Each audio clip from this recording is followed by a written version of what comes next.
if you go back, for example, at the end of the 1800s, the early 1900s, and the development of the automobile, what you see is that the automobile existed for about 5 years before the first petrol station.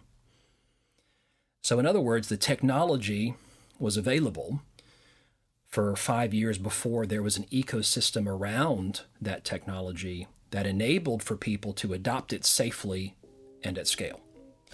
So we're kind of in this in-between space, I think, with AI, in the same way the technology is available, the governance ecosystem around it has not matured and developed yet, but we will get there.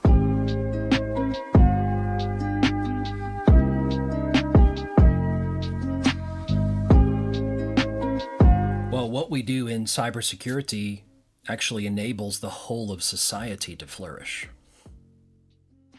I mean, in this day and age, that is absolutely true. Recently, I was working in a coffee shop in the village that I live in, and it was early in the morning. And outside the window, I could see moms and dads walking with their kids through the village square to school. And I was working on my laptop with a very large bank, helping them through a particular security challenge they were having. And I remember thinking as I looked outside at these folks walking across the square, what we're doing matters to every one of those people, but none of them know it. If you lose a global systemic financial institution like a large systemic bank, it doesn't just affect cities and nations. It affects the financial systems of entire continents, which undermines the fabric of society in a very tangible, very practical way. So this, for me, is both the great responsibility of working in cybersecurity, but also the privilege of working in cybersecurity. You can invest yourself in something that really, really matters. And I think if you have a North Star in your career that you want to invest yourself in work that's meaningful, that's consequential, you can't find an industry to work in that's more consequential than this one. So that's what I love about it the most.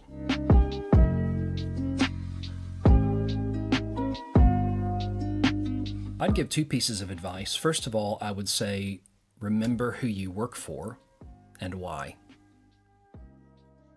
Security, risk management, these are not an end in themselves. They both exist to enable your business, your organization, to achieve and sustain its goals and objectives. For a very long time, security organizations, also IT organizations, have defined themselves as separate from their business. You'll actually hear technology people, security folks, refer to the rest of their organization as the business. So, as though they were not a part of it. So we're over here in the security ivory tower doing what we do. All the business people are over there doing whatever it is they do. And the problem with that, straight out the gate, 2 things. Number one, that business signs our paychecks, which leads to number 2, which is that the only reason that anyone in security even has a job is because we work for growing, successful, innovative businesses. So if you can remember that security's job is to enable your business to achieve and sustain its business goals and objectives, it will help you not to bias towards security controls that are overly risk-averse, unnecessarily risk-averse. It will help you to prioritize business enablement over stopping bad things happening, because those are 2 very different things. So remember who you work for and why. A second piece of advice I would give is be careful about being overly technology-centric in security. That might sound like kind of a weird thing to say, but security practitioners tend to have technology backgrounds. I include myself in this. Networks, infrastructure. That is a good thing, but it also has some consequences if you're not careful. One of those is that we tend to look at problems through technology lenses. And we tend to see solutions through technology lenses, and this predisposes us to what I would call silver bullet syndrome, which is technology is the answer, what's the question? That is not true. So technology can enable transformation, but it cannot sustain it. All sustainable transformation is a transformation of culture. So the 3Bs, the beliefs, the biases, the behaviors of your organization, the way that you think about and approach security in your organization, if you don't also transform the way that you think about and approach security, the non-technical dynamics, any success you make in the short term, you can't sustain. You will find yourself drawn backwards towards where you were, and many of you will have experienced this. A great illustration of this is with Verizon. We all look forward to reading the Verizon data breach investigation reports that they do every year. They used to do one about PCI, so organizations that do payment card processing, payment card acquirers. And a really interesting thing they showed in the last one of these that they did was that a significant percentage of organizations that achieve PCI accreditation in year one fail an audit and lose that accreditation in year two. Now, why is that? It's because organizations spend an inordinate amount of time and energy and money trying to get somewhere, but they don't consider what they need to do to stay there.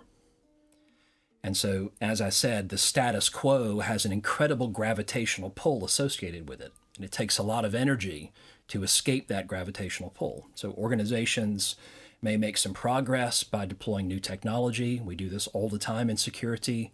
But inevitably, over time, the gravitational pull of that status quo, the culture as we've known it, which did not evolve, pulls us back to the world that we're trying to move on from. So many people will be familiar with Peter Drucker's famous quote that culture eats strategy for breakfast. And I would just like to say, actually, culture eats everything for breakfast, including that shiny new security toy that you just bought.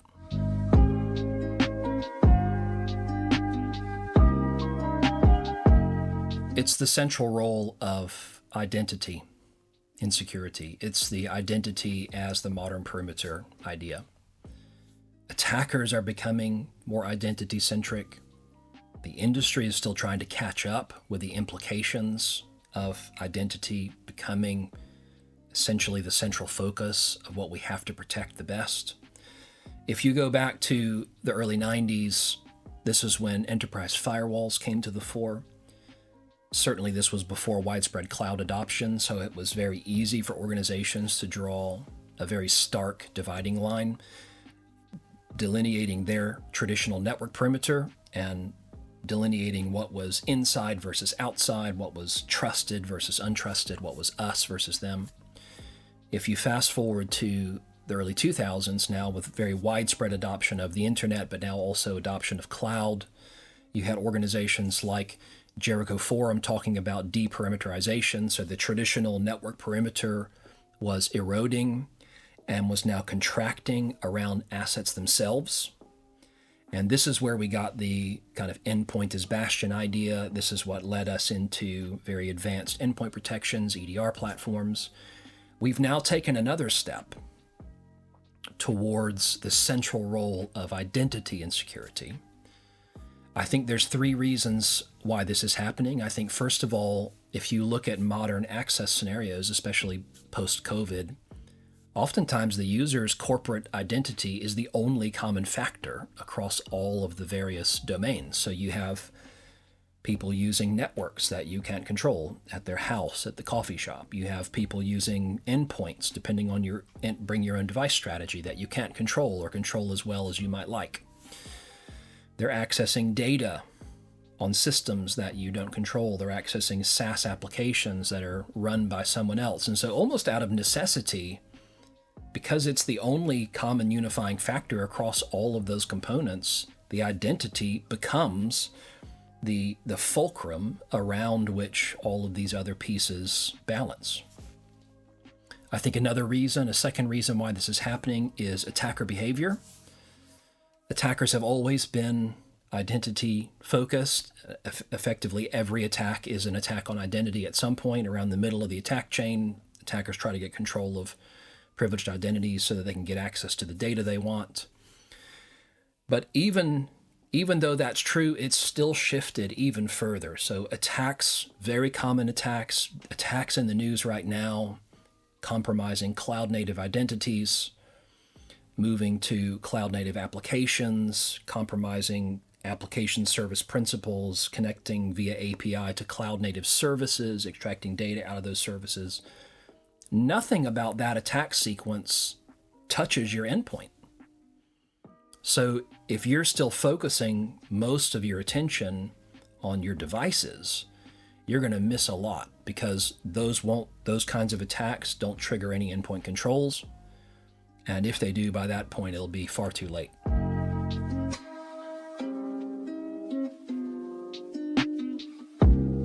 It's not the capabilities of AI that people are afraid of, I don't think. It's the ability or the inability to erect and enforce boundaries around what AI can do. That's a slightly different conversation.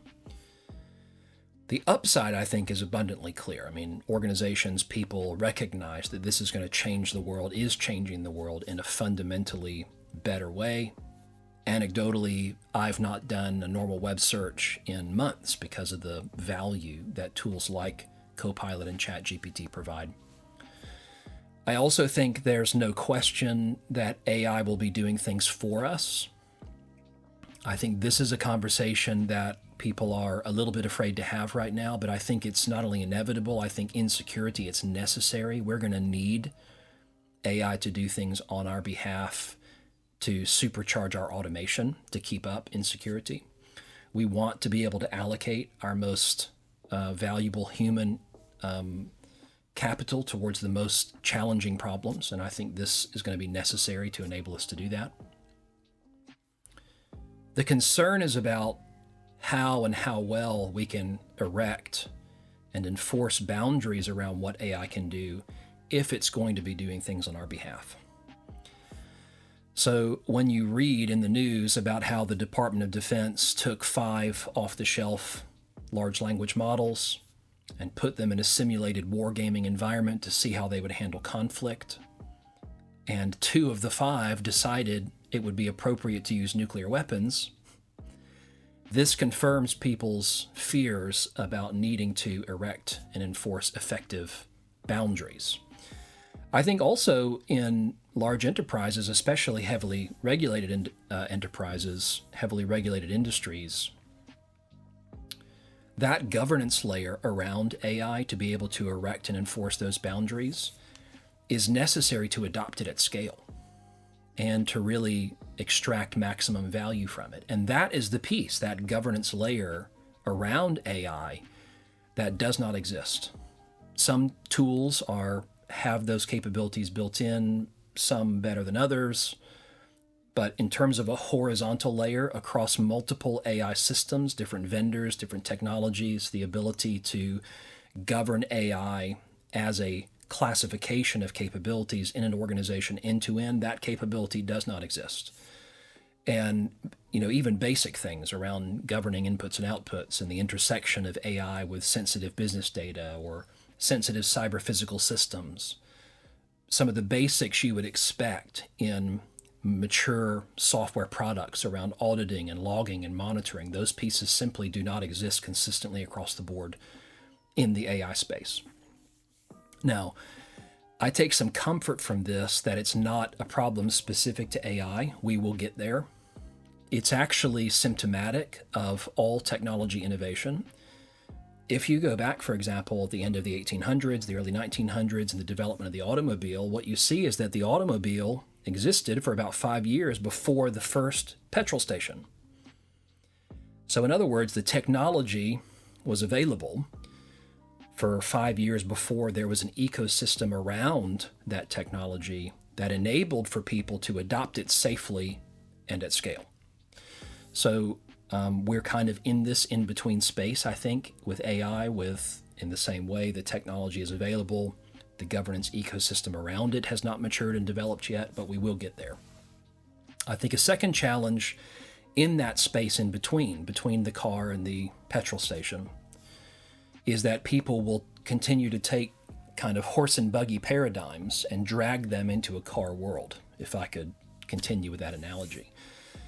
So you look at strategies that organizations are developing 2-3 years out, and you look at them and you think in 12 to 18 months that will be defunct, because the way that we're about to solve this problem is about to fundamentally change. And I think in security, this is going to be painful for us. We have some sacred cows we're going to have to deal with, ways of approaching security that we've been very wedded to for 5, 10, 15, 20 years. Monolithic SIEM platforms, the way that we do security operations, the way that we do endpoint protection, the way that we do investigations and enrich information. All of those things are going to fundamentally change. And if you're still doing it in 18 months, the way you've been doing it for the last 5, 10, 15 years, you will be very far behind the curve. And that matters, number one, because it means you're not extracting value out of the AI tools the way that you could be. The other reason it matters is that in that space of time, attackers will have changed the way they attack, and they will have evolved their attacks beyond the capabilities of some of your traditional security controls. So the inability to evolve and to evolve quickly here actually is going to put your entire organization at risk.